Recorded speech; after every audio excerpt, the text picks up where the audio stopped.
All right, hey, Shalom Makyam. First and foremost, I'd like to give all praise to Yahweh, Ba'ashem Yahushai, to give us his knowledge, wisdom, understanding. Double honors to the apostles and elders of Great Millstone for teaching us this truth.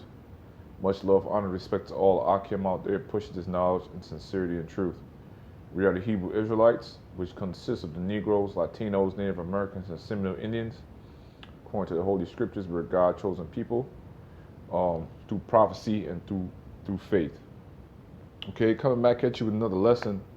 Today's lesson is going to be Abraham and the chosen bloodline. All right, the chosen seed.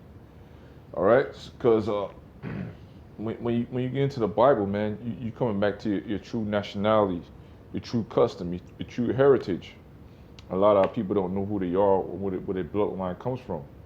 A lot of people have been miseducated, been misled for far too long. So the Most High got his men back up on the scene, going through the scriptures, using different books, things of that nature to prove without a shadow of a doubt our forefathers goes back to Abraham, Isaac, and Jacob. So without a shadow of a doubt, I'm gonna jump right into it, man. This is start off Genesis 11, chapter 10, verse 32, and it reads, "These are the generations of Shem." All right, because this is after the flood. And after the flood, the Most High, Heavenly Father named Yahweh, son named Yahweh Shai. The Most High saved Noah and his three sons and their wives after the flood. Excuse me. So us being Israelites, we come out of the line of Shem. We not out of the line of Ham. Ham are the so-called Africans today. Okay, these are the generations of Shem. Shem was 100 years old and begat a Faxad 2 years after the flood. So, jump right into it, go straight to Abraham bloodline.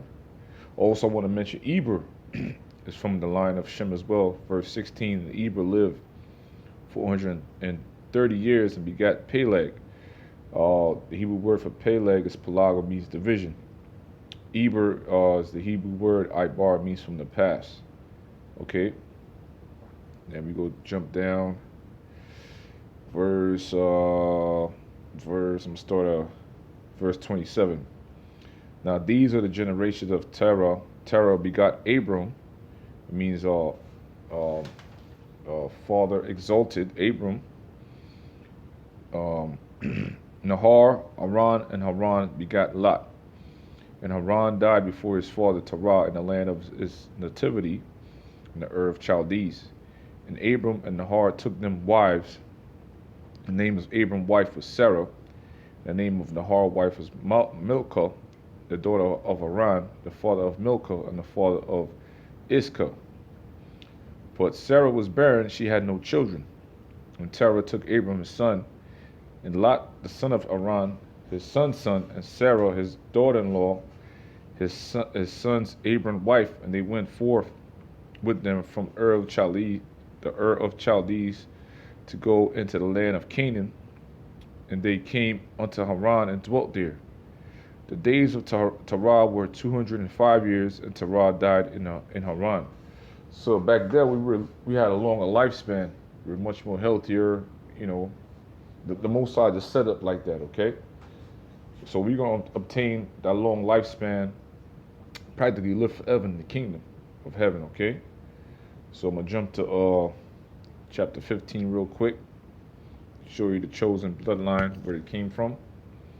Okay, Genesis chapter 15, start at verse 1 through 6. And after these things, the word of Yahweh came unto Abram in a vision, saying, Fear not, Abram, I am thy shield and thy exceeding sword. Abram said, Yahweh power, what wilt thou give me, seeing I go childless, and the steward of my house is Eliezer of Damascus? And Abram said, Behold, to me thou hast given no seed, and lo, one born in my house is mine heir. And behold, the word of Yahweh came unto him, saying, This shall not be thine heir, dealing with Eliezer of Damascus, but he that shall come forth of thy own bowels shall be thine heir. And he brought him forward a board, and said, Look now toward heaven, and tell the stars, if thou be able to number them. He said unto them, so shall thy seed be, means innumerable. And he believed in Yahweh and counted it to him for righteousness. Okay? So I'm going to go to chapter 16, start at verse 1. Now Sarah, Abram's wife, bare him no children, and she had a handmaid, an Egyptian, whose name is Hagar. And Sarah said unto, by the way, these are so-called black people, by the way. They're not so-called white people. Because back then, everybody had pigmentation. All right? So all the different nations you see on the earth come from so-called black people. Plain and simple, man. Okay? And Sarah said unto Abram, behold, now the Lord had restrained me from bearing. I pray thee, go in unto my maid, that it may be that I may obtain children by her. And Abram hearkened to the voice of Sarah. What? See that? So back then, that was a custom for us to do, to lay down with our wives, handmaids, so on and so forth. So it's going to go back to that in the kingdom, man. A man is going to have multiple wives.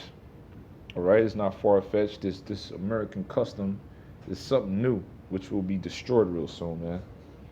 Thus saith the Bible. And Sarah, Abram's wife, took Hagar, her maid the Egyptian. After Abram had dwelt 10 years in the land of Canaan, he gave her to her husband, Abram, to be his wife. Wow, look at that. Imagine that today, brothers. And he went in unto Hagar, meaning they had sex, and she conceived. And when she saw that she was conceived, her mistress was despised in her eyes. So Sarah got jealous because, her womb was barren. And Sarah said unto Abram, my wrong be upon thee. I have given my maid into thy bosom. When she saw that she had conceived, I was despised in her eyes. And Yahweh the Lord judged between me and thee. Or Abram said unto Sarah, behold, thy handmaid is in thy hand. Do to her as it pleaseth her. And when Sarah dealt hardly with her, she fled from her face. So she cussed her out. A black woman get down, treated her like crap. Okay? And the angel of the Lord found her by a fountain of water in the wilderness, by the fountain in the way to Shur. And he said, Hagar, Sarah's maid, whence comest thou, and whither wilt thou go? And she said, I flee from the face of my mistress Sarah. Sarai. And the angel of Yahweh said unto her, return to thy mistress, and submit thyself unto thy hands. And the angel of Yahweh said unto her, I will multiply thy seed exceedingly, and it shall not be numbered for a multitude. So this bloodline that came out of Abraham to Hagar, that's dealing with the bloodline of the Arabs. And the angel of the Lord said unto her, behold, thou art with child, and shall bear a son, and shall call his name Ishmael. In Hebrew, Yashamai, it means Yashamai Allah, thy affliction heard, because Yahweh had heard thy affliction, which is a nomen omen. Okay, and it says, he will be a wild man. His hand shall be against every man, every man's hand against him. He shall dwell in the presence of his brethren. Okay, so it's going to Ishmael right quick to prove that they're the Arabs. Because back there, everybody has pigmentation. This light skin complexion ain't come about until Esau took over during the Greek Empire, Roman Empire, so on and so forth, raped and murdered all the different nations. It says Ishmael, son of Abraham, Sarah's handmaid Hagar, and the progenitor of the Arabian peoples. So now let's go real quick. Go to Google real quick. Show you the Arabian people.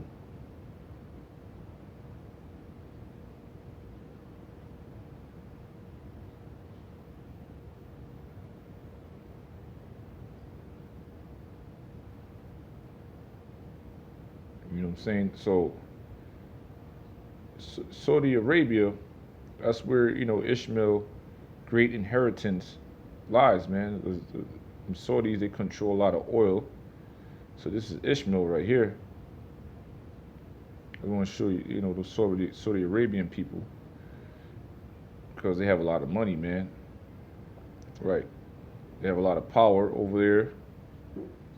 You know, King Solomon's first year, Saudi Arabian reshaped regional power. They're very rich, man, with oil. They got an army over there. All right, this is Ishmael, the wild man. You know, they're crazy as hell, man. They'll blow themselves up in the name of Allah. So this is Ishmael right here, man. There's another picture right here of Ishmael. All right. So I'm gonna go back real quick to the lesson. All right. So those are the Ishmaelite, the Arabs. So he will be a wild man. His hand will be against every man. Every man's hand against him. He shall dwell in the presence of his brethren. So that's the progenitor of the Arabs, man. Came out of the loins of Abraham, but they're not the chosen seed. Because, the Arabs are trying to, we had a few conversations that they come up to me, but Abraham is thy father. But Most High ain't choose you, buddy. Plain and simple. So Genesis chapter 17, verse 1 through 14. It says, and when Abram was 99 years old and 9, Yahweh appeared to Abram and said unto him, I am the almighty power, walk before me, be thou perfect. I will make my covenant between me and thee, and I will multiply thee exceedingly. So let's go into the word there, covenant, real quick. The Hebrew word is barayat, meaning an alliance, a pledge, a treaty, a constitution, an ordinance, an agreement. Okay. So this is an agreement the Most High made with our forefather Abraham. He said, between me and thee, and I will multiply thee exceedingly. Abram fell on his face, and the Most High talked with him, saying, as for me, behold, my covenant is with thee, and thou shalt be a father of many nations. Okay, dealing with the nation of Israel and the Arabs and so on and so forth. Neither shall thy name be any more be called Abram, but thou shalt be called Ahbaraham, means a father of many nations, or a father of multitude.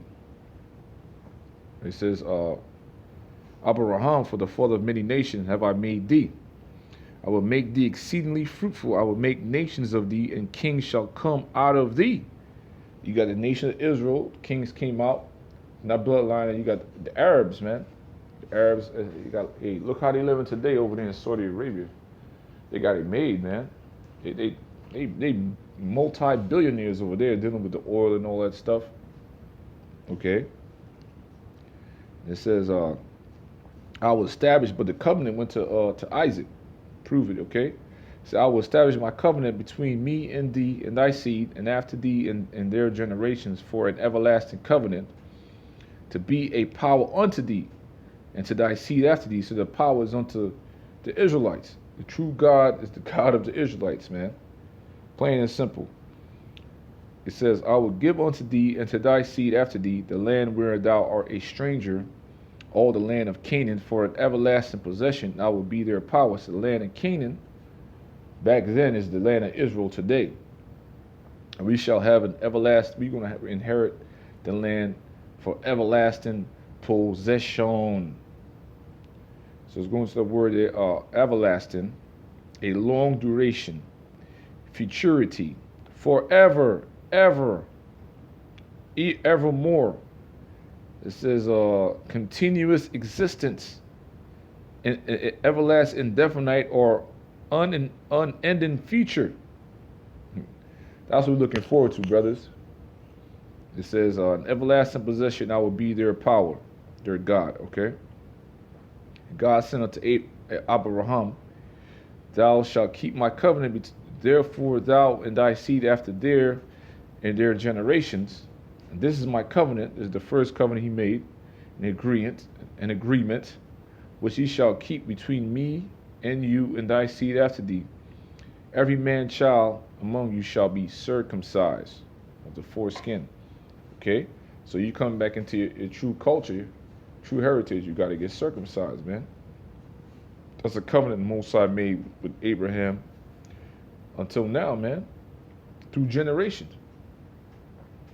And he shall circumcise the flesh of your foreskin. This shall be a token of of the covenant between me and you.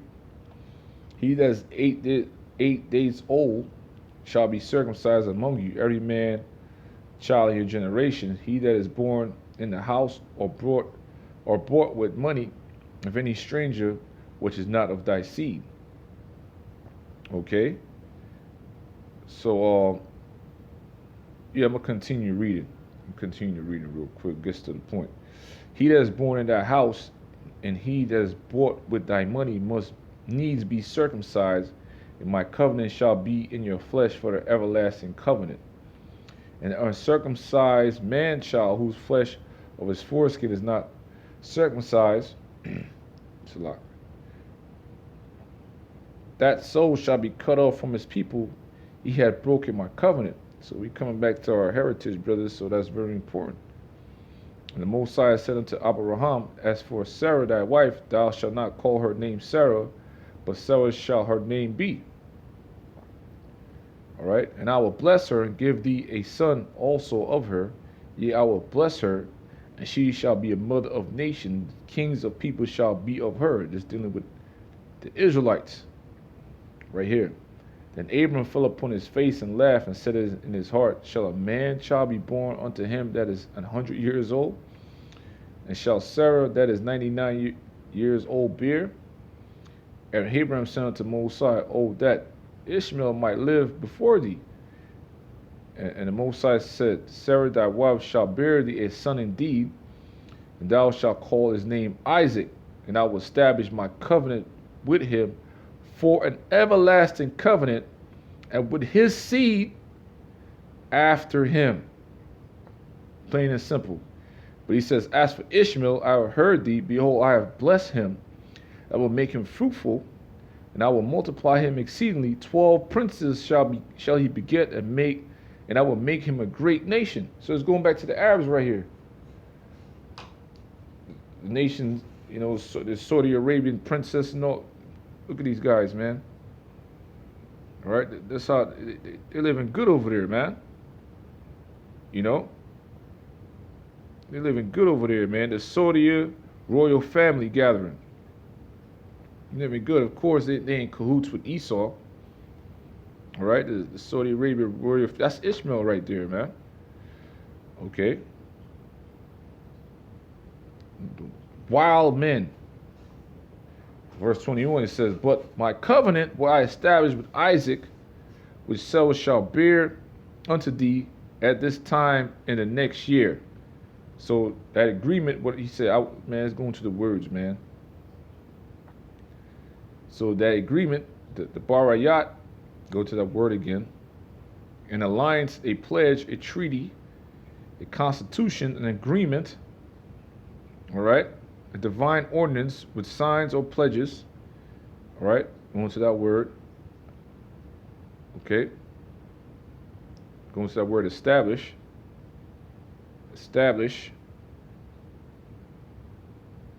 Establish is to arise, become powerful, maintain oneself, to be confirmed, to stand, to endure, to be proven. All right, to fulfill. All right. Plain and simple, man. It's about my covenant I will establish with Isaac, which Sarah shall bear unto thee at this time next year. Plain and simple, man. So we're going to get a couple more precepts. Galatians 4. There's another way to prove Galatians 4. Start at verse 22, I believe.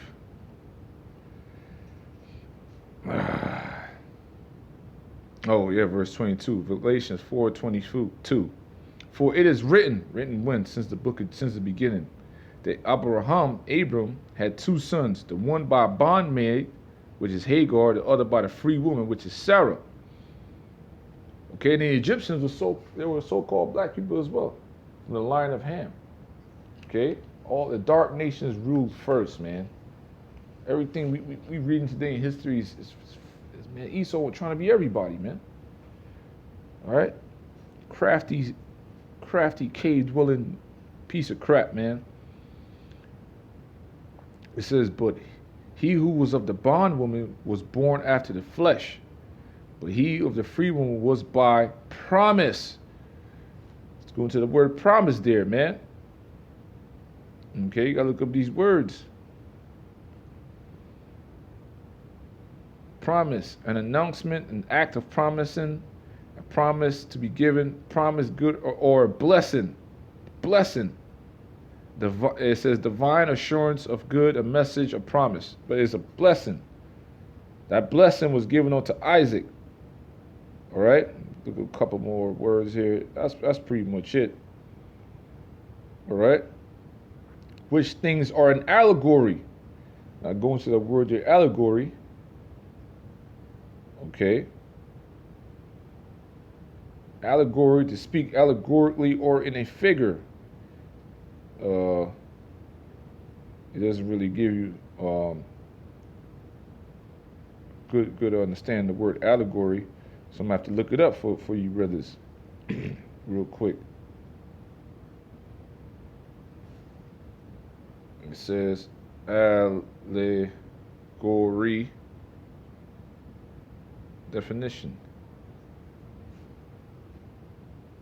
a story, a poem, a picture that can be interpreted to reveal a hidden meaning, typically a moral or political one. It's a parable. It's synonymous with parable, metaphor, a symbol, an emblem. So it's a parable. It has a hidden meaning behind it. It says, verse 24, which things are an allegory which has a hidden meaning. For these are the two covenants, the one from Mount Sinai, which is gender to bondage, which is Hagar. Now let's get the proper understanding of that. I'm sorry, I picked the wrong thing right quick. Right. Going to different versions of the Bible, it says these two things are being taken figuratively. The women represents two covenants. One covenant from Mount Sinai and bears children who are to be slaves. This is Hagar. See? Woo! So the Arabs are going to be our slaves. NLT version says these two women serve as an illustration of the Most High's two covenants. The first woman, Hagar, represents Mount Sinai, where people received the law that enslaved them. That goes off. The real understanding is like these two things are being taken figuratively. The women represents two covenants. One covenant from Mount Sinai and bears children who are to be slaves. This is Hagar. So the Arabs going to be our slaves. So going back to the KJV, which things that are allegory means a hidden meaning. For these two are the two covenants, two agreements, the one from Mount Sinai, which gendered to bondage, which is Hagar.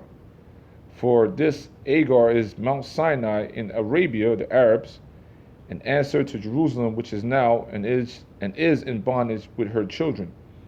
So let's get the understanding of that. Okay. So it says now Jerusalem is like her. Okay. It says now Hagar stands for Mount Sinai in Arabia and corresponds to the present city of Jerusalem because she is in slavery with her children. Yeah, okay, that makes sense. I get it. It said for this Hagar is in Mount Sinai in Arabia, an answer to Jerusalem, which is now and is in bondage with her children. So yeah, we the Israelites, so we are in bondage. You know what I'm saying? But Jerusalem, which is above, is free, which is the mother of us all. So our motherland is Jerusalem, which is in Israel. So with that, brothers, give some edification. Our ancient forefather goes back to Abraham, Isaac, and Jacob, and the promise was given to Abraham through the bloodline of Isaac to Jacob, and we are the Israelites and the other nations that comes out of our ancestor loins. They're going to be our slaves in the kingdom of heaven, man. So I hope you brothers are edified. Much love, honor, respect, and shalom.